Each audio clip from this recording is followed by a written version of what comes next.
Good morning. Two-time PGA champion Rory McIlroy joins us now at the 107th PGA Championship. Rory, welcome to your 17th PGA Championship. It's been a memorable year for you so far, to say the least. How are you feeling heading into this week at a place where you've had quite a bit of success? Yeah, always nice to come back to Quail Hollow for obvious reasons. I've obviously great memories from this place.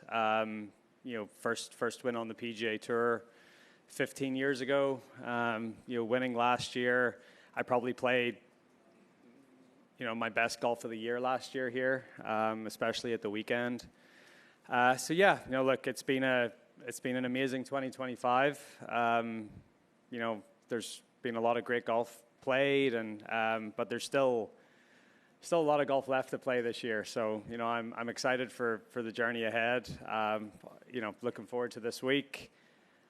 Hopefully the weather clears up a little bit and the course can dry out a bit. But, excited to tee it up in another PGA Championship and give myself another opportunity.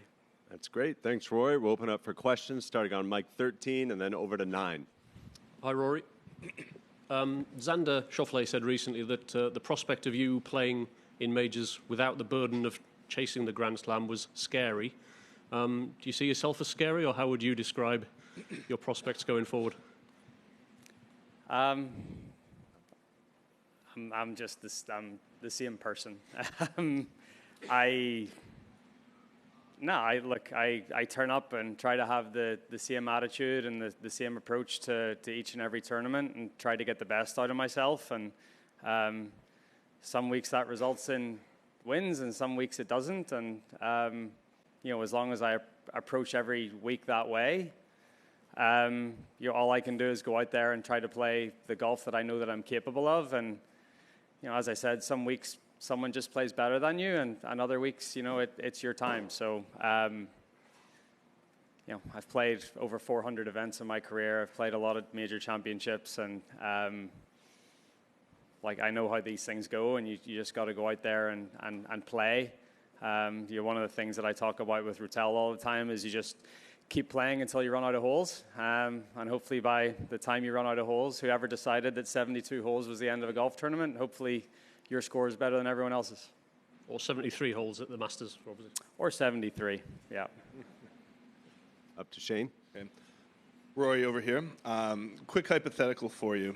When you're looking at the 4 parts of the game, driving, approach, putting, around the green, if you were forced to trade one of those elements of your game for anybody currently playing, which would you choose, which part of the game, and who would you replace it with? I wouldn't trade. If you were forced to. But I'm not. If I asked you what part of a game you admired in somebody else, what other player, who's somebody you admire putting, for instance? I'm focused on my game.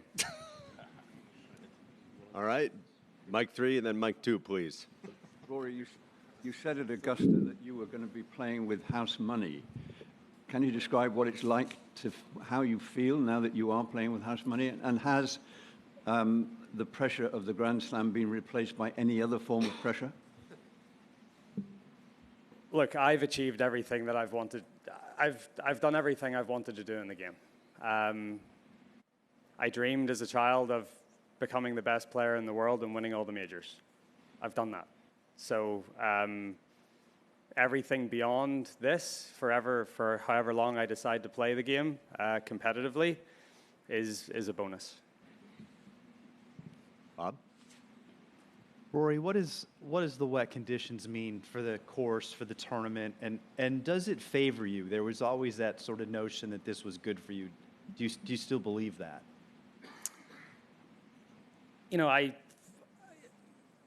Yes and no. I think early in my career that these conditions favored me more. I believe that they favored me more, but I believe that Pinehurst last year favored me. I believe that firm conditions favor me. I believe that any conditions that we play in, I have the abilities and I have the skill set to excel.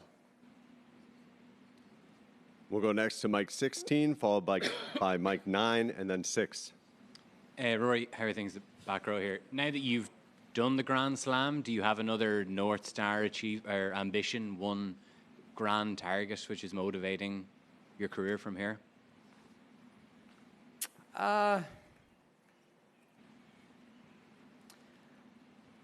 Not necessarily. I think everyone saw how hard having a North Star is and being able to get over the line. As I said at the start of this press conference, if I can just try to get the best out of myself each and every week, I know what my abilities are. I know the golf that I can play, and if I keep turning up and just trying to do that each and every week, especially in these 4 big ones a year, I know that I'll have my chances. I've always said I'm never going to put a number on it. I've talked about trying to become the best European ever, or the best international player ever, whatever that is. But again, that's not, the numbers tell one story, but it's not, mightn't be the full story. So, I don't want to, I feel like I sort of burden myself with the career Grand Slam stuff, and I want to enjoy this. I want to enjoy what I've achieved, and I want to enjoy, the last decade or whatever of my career, and I don't want to burden myself by numbers or statistics, or I just want to go and try to play the best golf I can. 9. Hey, Rory, over here. When you know a course as well as this one, how does your preparation change for the weekend? Is it a little different coming back here for a major as compared to coming back here for a Wells Fargo in your mind? I thought it was going to feel different just because it was a major championship, and I got out on the golf course yesterday, and it felt no different than last year at the Wells Fargo. The rough's maybe a little juicier, but fairways are still there's still the same cut lines and same visuals, and so it doesn't feel that much different. I think everyone's preparation has been somewhat hindered this week because of the weather.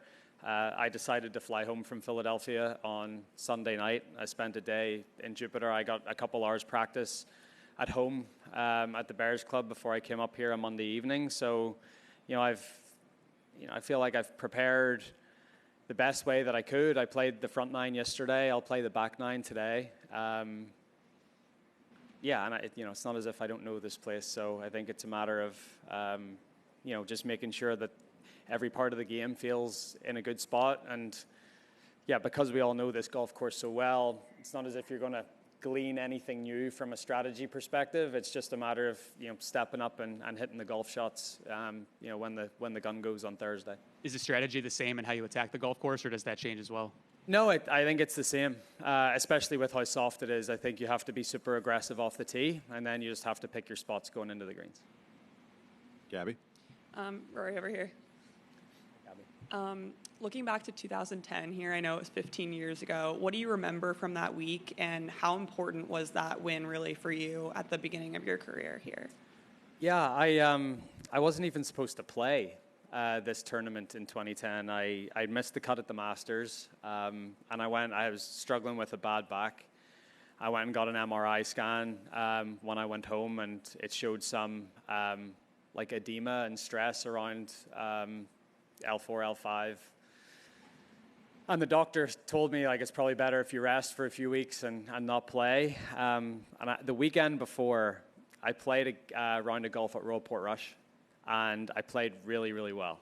And I was sort of, I felt like my back was feeling a little bit better, and I came over here excited. I came over here excited to play. I didn't play so good in the first round. And it was sort of like my rookie year as a member on the PGA Tour, so I, had the opposite tee time, so I was playing in the afternoon, but off the 10th tee on Friday, and I needed to play the last 3 holes in 2 under par just to make the cut, and I eagled 7, hit a 4-iron into sort of 15 feet, held that, and then I 2-putted from about 60 feet on 9 to make the cut. And then I played with Scott McCarron on Saturday morning. I went out and shot 66, and it got pretty tough in the afternoon and got me into the top 10. So I was excited about that. And I remember on the Saturday night, there was a big boxing fight on. It was like Manny Pacquiao and it might have been Floyd Mayweather. And we went to the Del Frisco's there in South Park, and we watched it at like midnight or whatever it was. Vegas was 9 p.m. I remember getting to bed at like 2 a.m. Woke up the next day playing with Anthony Kim. And I went out and, played one of the rounds of my life and won my first PGA Tour event. I remember, I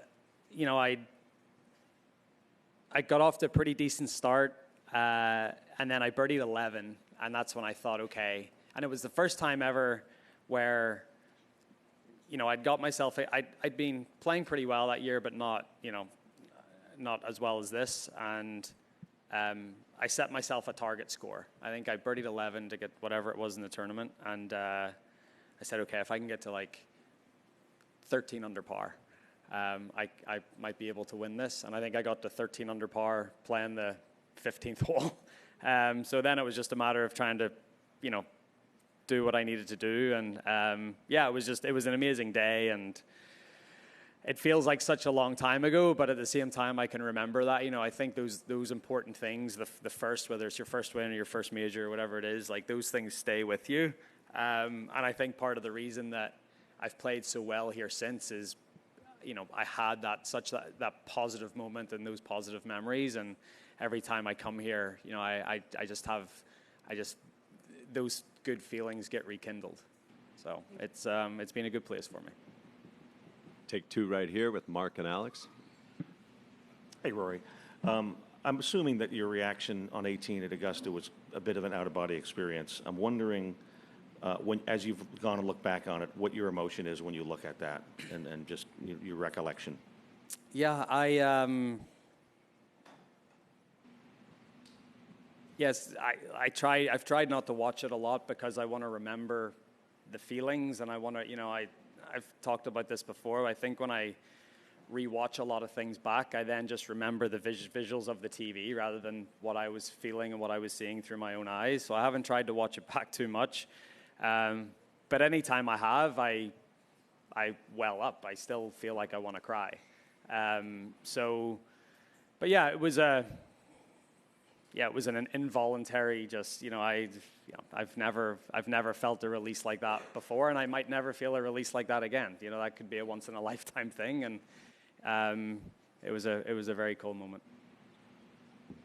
Alex? Rory, you talked about the different venues where you've played well. You feel like you're a good rain player than a good, hard and fast player. Can you talk about how you got to this evolving mental attitude to be able to do that? And how much has Rotella, in the short period of time you spent with him, helped you kind of get through some of that? Yeah, I think I talked about this at the Masters press conference, but I had my best season in 2019. I won the Players. I won the FedEx Cup. I had a good season, but I felt like my performances in the majors were disappointing. And I wrote in my journal or my notebook that I wanted to try to change that. And I wanted to try to tailor my game around the 4 biggest tests of the year. And I wanted to be known as someone that excelled at the hardest venues. So I said about, okay, what do I need to do? What aspects of my game do I need to get better at? And I think a lot of it had to do with mentality and embracing the toughness of a U.S. Open test, for example. So I missed the cut at the U.S. Open 2016, 2017, 2018.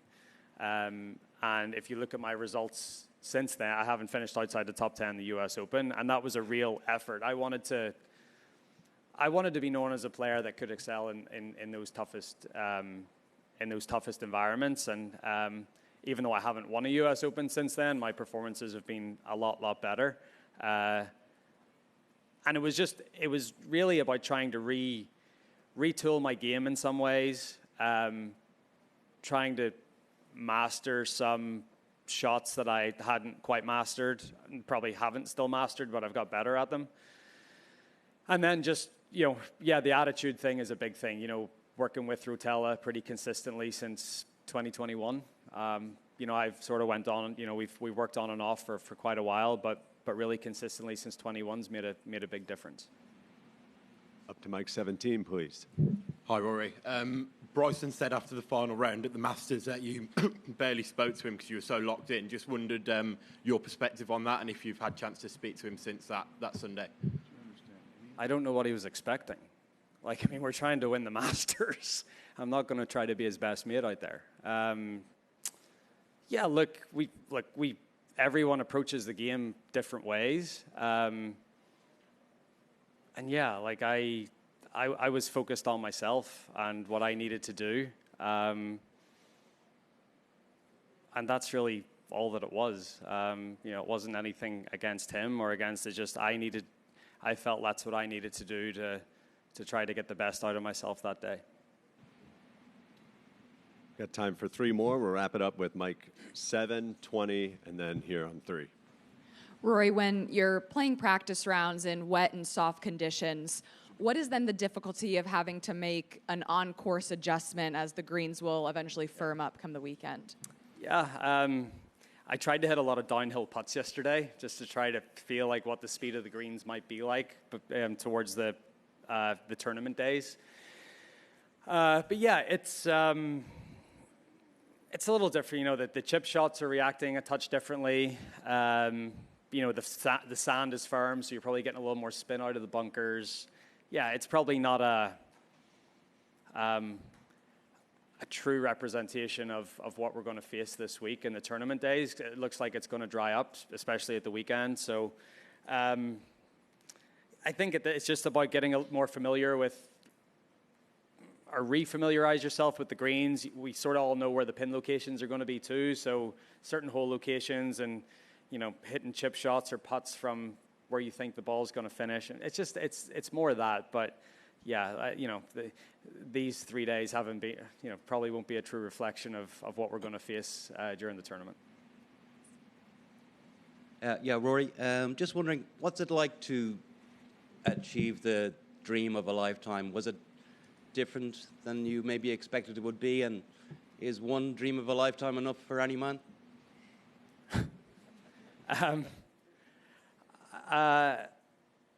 Yeah, it's everything I thought it would be. I think the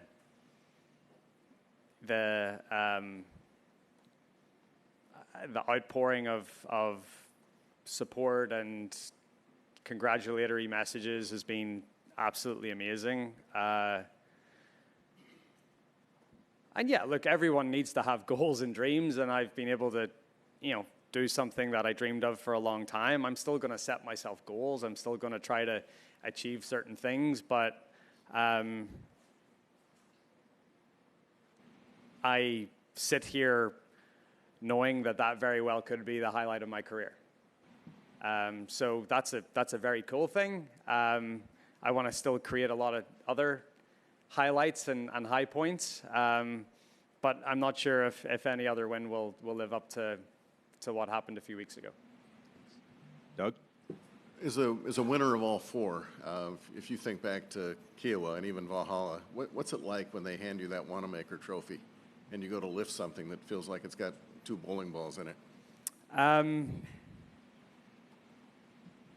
Yeah, it's nice for the pictures because your biceps are usually flexed, so it makes you look a bit stronger than you are.